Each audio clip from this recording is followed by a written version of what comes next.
And now, a look at this week in podcasting news. It's the Jag Show Podcast. Welcome into a special bonus episode of the Jag Show Podcast. So the big news this past week has been Elon Musk buying Twitter. I put out a tweet a little bit earlier this week and said, what are your thoughts? What could this mean for the world of podcasting? And the first person to jump on the tweet was my good friend and fellow podcast producer, Johnny Peterson, a.k.a. Johnny Podcasts. He said, hey, let's do a podcast about it. And I said, hey, let's do it. So welcome to the show, Johnny. Jag in Detroit, the podcast pimp of the Upper Peninsula. Thank you for having me. Oh, see, you're showing your lack of Michigan knowledge. Upper Peninsula is way up there. We're down here outside Detroit. We're in the lower part. They call us trolls because we're under the bridge. Fair enough. Well, I appreciate you having me. Yeah, I mean, when you put out the tweet, I mean, I was just so buried in the hype as everybody else was online of, holy cow, the guy really bought Twitter. He really did it. And of course, you would think that we would all jump into how does this affect podcasting? And I genuinely, that thought didn't even cross my mind until I saw the tweet. And I was like, what a great thought, because as many takes as there are, regardless of where you line up, and there are many on whether this is the best thing that's ever happened or it's the end of the world as we know it. No one has talked about the implications for the podcast industry. So I think we will be breaking some new ground here. No, I hope so. And I was actually looking online for other people have said about this in preparation for our podcast today. And really, there wasn't much out there aside from James Cridland of Pod News comparing Elon Musk to a James Bond villain. So there really wasn't a lot going on there. So like you said, there's a lot of, is he going to bring Trump back? What kind of free speech is that going to mean? What's interesting before we get into the podcasting piece of it is like 50% of what he makes off of Tesla, he makes in China, where free speech is really, really restricted. So in terms of free speech, you're going to be limited by the country and laws in that area wherever you're operating. So that piece is going to be interesting. But let me turn it back over to you and start with you. What thoughts do you have on the podcasting piece of it? So I jotted down over the last couple of days just in preparation for this episode. The first thing that came to my mind was we all know, especially on social media platforms, Twitter and LinkedIn specifically, when you post something and you put a link in there, the algorithm automatically deranks you, or it doesn't bump it up or give it as much viewership as a normal tweet that would go viral. If you put a link in there, it automatically deranks you. So is there an option to go in there and change the algorithm that stops deranking tweets with links, specifically for podcast links? Because we're always trying to hack around ways of, hey, check out the newest episode of my podcast as I tweeted out. But if I put the link to my show in there, I now have to rely on A, it getting enough viewership due to the algorithm, or B, that funnel working enough for my audience to go, okay, I'm going to click on this tweet. I'm going to be committed to listening to this episode. I'm now going to click to the profile. I'm going to click to the link in his bio to go to the episode and listen to the episode all the way through. And we all know with social media, that funnel just gets increasingly smaller when you are asking people to take more steps. That's so true, Johnny. And I know one of the hacks that I've worked with my clients on is creating those headliner videos or whatever app you want to use, those short video teasers, and posting them to social to get into the algorithm. But then do you post the link and risk hurting yourself that way? It's really quite a conundrum. And the video isn't considered a link, is it? It's a media addition to the tweet? Right. So the algorithm will favor the video, but it will defavor, if I can coin a phrase, the link. So that's kind of a fine line we've got to walk in promoting it. So that's going to be interesting to see if Elon Musk changes that, because as we both know, he's a big fan of podcasts. He's been on Rogan. He really likes the medium. So I'll be kind of curious to see if that changes. That's the first good point. What else is on your list? Is there potential or is there room to change the direction that Twitter Spaces is going? So we're recording on Riverside right now, which in both of our opinions is one of the top remote recording platforms out there. Is there a way to build a Riverside type dashboard for podcasters so that we can utilize the microphones that we're using now and audio interfaces for better audio via desktop? I know most people either listening or joining on Spaces are using the mobile version, but is there room for building out a more detailed dashboard so you and I could jump on Twitter Spaces on our desktops right now or on our laptops and plug in we have audio interfaces, we have nice Shure SMB microphones, so to give a better listening experience for the live Twitter Spaces. See, I really didn't know that because I haven't played much in the space of Twitter Spaces. So you've seen from what you've experienced so far that it's really limited in what it has to offer? I genuinely have not even checked if there's a desktop version of Spaces. As far as I know, there is no desktop version of Spaces. There's the mobile version, and the best thing you can do is just throw in your AirPods, and we all know how great the microphone is on Apple AirPods. For us audio geeks, not the best quality. Yeah. It's interesting, in the larger sense of things in social media and live audio, there was Clubhouse, which has kind of fizzled out. And then Facebook is doing some things, including allowing you to put the RSS feed to your podcast into a Facebook fan page, which only shows up on mobile. Yeah. It doesn't show up on desktop. And so what I'm hoping for is, regardless of your opinions of Elon Musk, the person, the troll, the politician, whatever you want to call him, he has revolutionized some spaces. Obviously, he's done work with Tesla. He's done work with SpaceX and all that. I'm curious to see if in the larger sense of things, beyond just, through Twitter, but even beyond Twitter as a result, if he is able to revolutionize the live audio space, because it needs a lot of help, to your point, Johnny. Yeah, and it makes sense because you're right. Clubhouse has fizzled out, and I know that it's largely due to Twitter Spaces. They basically just copied the code of Clubhouse and just said, hey, well, we already have this massive built-in audience. So yeah, it'll be interesting to see if he's even thinking about podcasting, because like you said, he has appeared on Rogan. He's gone on Lex Friedman's podcast. It'll just be really interesting to see what level of attention he puts on it, because his bandwidth is so limited, and he already is going to, he's said that he's going to step into Twitter with all these changes he wants to make. I'm curious as to what percentage of that thinking is geared towards podcasting. Another idea I had in terms of this Twitter Spaces thing is bringing back Periscope and renaming it to Podiscope. Basically, I like where your head's at. a live video version, essentially, of Twitter Spaces and Periscope, where again you can plug in your microphone and you can essentially do a live streaming podcast feature within Twitter. Because ultimately, the way that you increase value for Twitter is to keep people on it more, and that's right, and longer. Yeah, keep people on it longer. And it's interesting that you brought up the Facebook groups and the Facebook podcasting format of it, because another feature I think he could build out is something similar to groups and email lists, where there's sort of like a group that you can join on Twitter for your podcast, whether that's a podcast Twitter profile that you can create, or even like a paid feature where you kind of consolidate your audience on Twitter for your podcast, where people can gather there. That's where they find new releases, bonus content, things like that. And then we've seen the super follows, or the Twitter Blue paid option version of the app, where people could pay to get early releases, bonus content, all of that built into Twitter. I think you need to be on Elon Musk's board, because these are some great ideas you have, Johnny.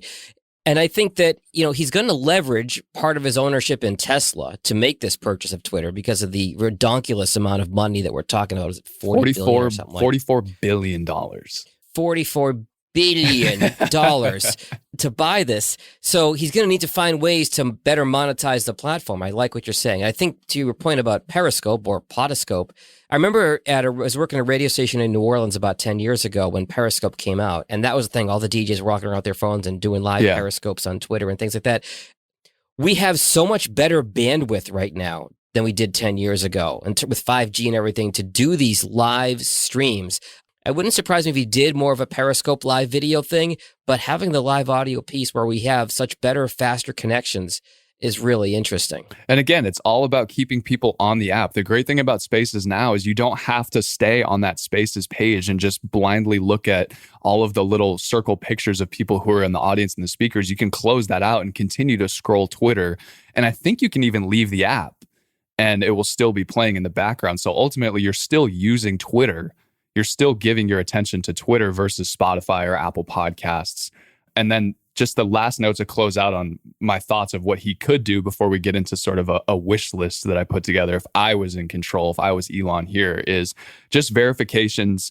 He's talked a lot about verifying all humans so we can kind of delineate between who are the bots, who are the trolls, and the actual people like you and I who use Twitter for work, essentially, and to talk about podcasting. What about a verification for your podcast profile? Because you would imagine your podcast gets to a big enough point to where there would be imposters, people that are like, hey, this is the Joe Rogan Experience official podcast page on Twitter.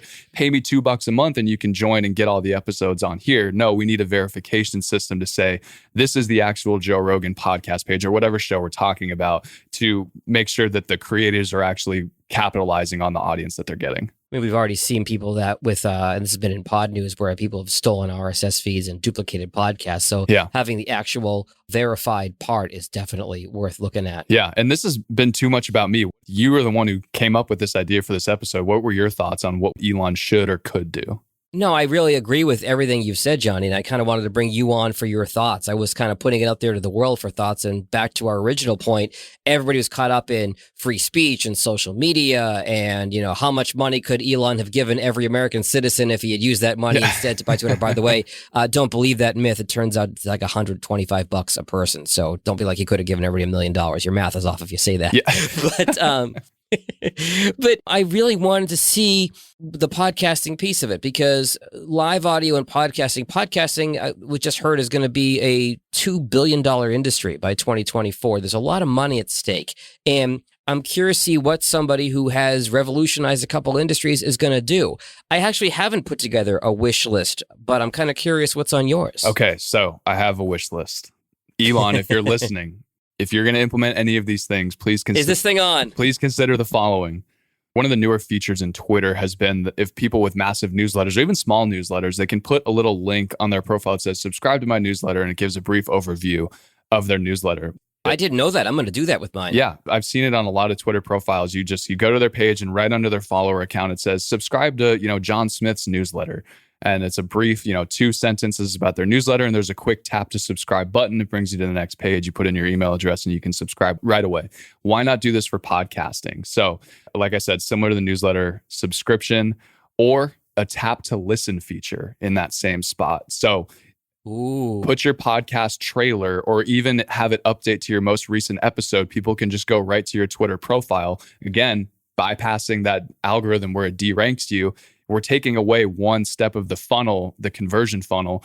I only have to tap to your profile and click tap to listen. And we're either partnered with Spotify or maybe Twitter builds something where they can link their RSS feeds to the actual Twitter profile. But it's a simple tap to listen to either check out my trailer to consider subscribing to my podcast or listen to my most recent episode right in my profile.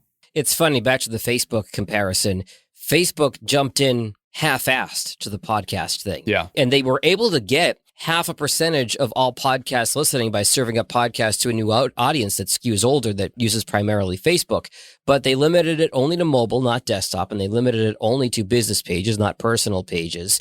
I think if Elon Musk really builds Twitter with some of these tools you're mentioning, and maybe he can give you some little cheddar for some of these ideas, Johnny. But if he can bring in some of these ideas, this can really take podcasting into the stratosphere. Some of the, buzzwords are podcasting 2.0, 3.0. I got caught up in all that, but podcasting is growing. It tailed off a little bit at the end of the pandemic as people started getting back into routines, but it's still overall trending up. This could really turbocharge podcasting if done the right way. Yeah, and he may be doing that unintentionally. He may unintentionally give another kick in the ass to the podcast industry and just send it into the stratosphere like all his other rockets that he's putting up there.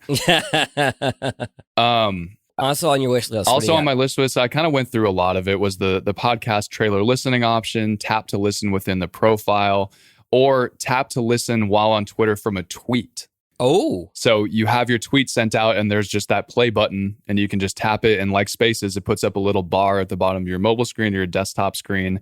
And then you can get out of it or pause it or fast forward, read it, whatever you want. So again, we're talking about just shrinking that conversion funnel to get people directly from, I see your tweet, I'm listening to your podcast, making that as quick as possible. And the last thing I have on my wish list is something that I think is, we talked about the paid option for Twitter, but basically a tipping feature within it. So adding that onto your profile of, like, similar to Buy Me a Coffee. I've seen other people do that with their podcasts. Tom Webster does that. Yeah. So, or like, again, conversion funnel. That's all we're doing, is shrinking that conversion funnel from, I see your tweet, I listen to your podcast, I join your Patreon, I now pay monthly, to, hey, I'll tip you $2 right away.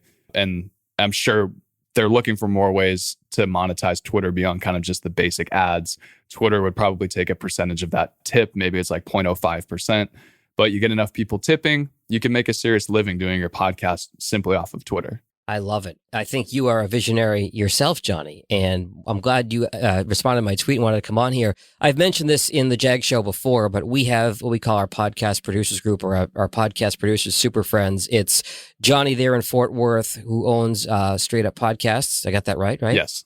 We also have Catherine O'Brien from Branch Out Programs in Baton Rouge. We have Matt Kondo from the Sound Off Media Company in Winnipeg. And we have David Yaz from Pod 617 in Boston. The five of us actually meet over Zoom once a month to share ideas and help each other problem solve with different issues we run into with podcasting and clients in general and share ideas. It's the one Zoom call that I look forward to the most every single month. And Johnny, you kind of helped bring me into this group when you and I just met in the hallway during a fire drill at Podcast Movement in Orlando a few years ago. It's wild to see. When was that? Well, that was like 2019 or 20. Yeah, it was pre-COVID. Wow. Yeah. I mean, before times. It's wild how much time flies. And we've only spent probably a grand total of that 15 minutes in person, face to face. But I mean, I would consider you a closer friend and business colleague than a lot of people that I do see in person all the time. So I'm very thankful for that relationship and just thankful for technology and podcasting because, I mean, I mention this all the time.